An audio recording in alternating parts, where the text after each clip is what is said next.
آپ ملازم پیشہ ہیں، آپ کہیں مصروف ہیں، آپ صرف کام کرتے ہوئے یہ دعا پڑھ لیجئے، اور اس کے پڑھنے کے ساتھ، اس دعا کے ساتھ اپنی آسیں اور مرادیں بھی اس کی بارگاہ میں پیش کر دیں۔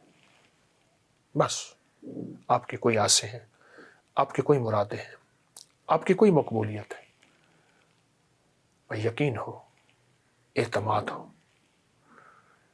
بے یقینی دعاؤں کی تاثیر کو ہواؤں میں پگھلا دیتی ہے، گھول دیتی ہے، ختم کر دیتی ہے۔ بے یقینی، دیکھیے ایک بندے کے پاس ایسے بندوق ہو اور سامنے نشانہ ہو، تو بندوق ہو اور ہاتھ ایسے ایسے ایسے ہل رہے ہوں تو نشانہ کبھی نہیں لگے گا، بازو کانپ رہے ہوں،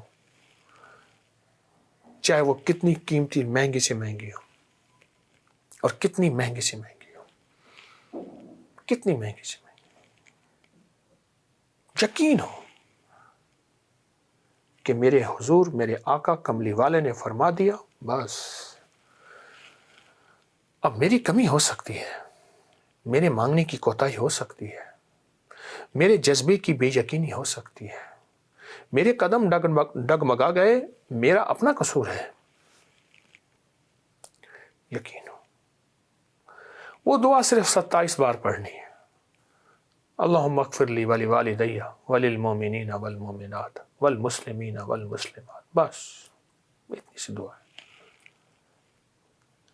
27 بار پڑھ کے جو مانگے ملتا ہے، جو چاہیں عطا ہوتا ہے۔ اور پھر روزہ ہو،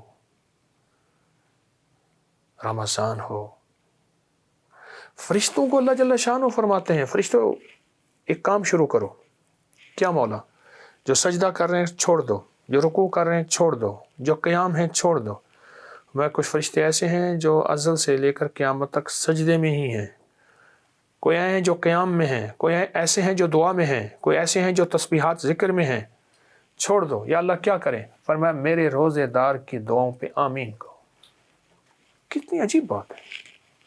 اور اگر آپ یہ پڑھ لیں گے 27 بار، دیکھیں اس کے پڑھنے کے لیے ہاتھ اٹھانا ضروری نہیں، مصلی ضروری نہیں، قبلہ رخ ہونا ضروری نہیں، باوضو ہونا ضروری نہیں، یہ میں آپ کو آسانیاں بتا رہا ہوں۔ آپ کہیں مصروف ہیں، کہیں سفر میں ہیں، کہیں بیٹھے ہیں، کہیں جا رہے ہیں، کہیں بھی ہیں، اچانک خیال آیا کہ اللہ سے فلاں چیز مانگ لوں، رمضان کی گھڑیاں کیش کر لوں، زندگی بھر کا عیش ہوگا، رمضان کی گھڑیاں میسر ہیں، اس کو مؤثر بنا لوں، تو آپ نے یہ 27 دفعہ پڑھ لی۔ اللہم اغفر لی ولوالدی وللمؤمنین والمؤمنات والمسلمین والمسلمات۔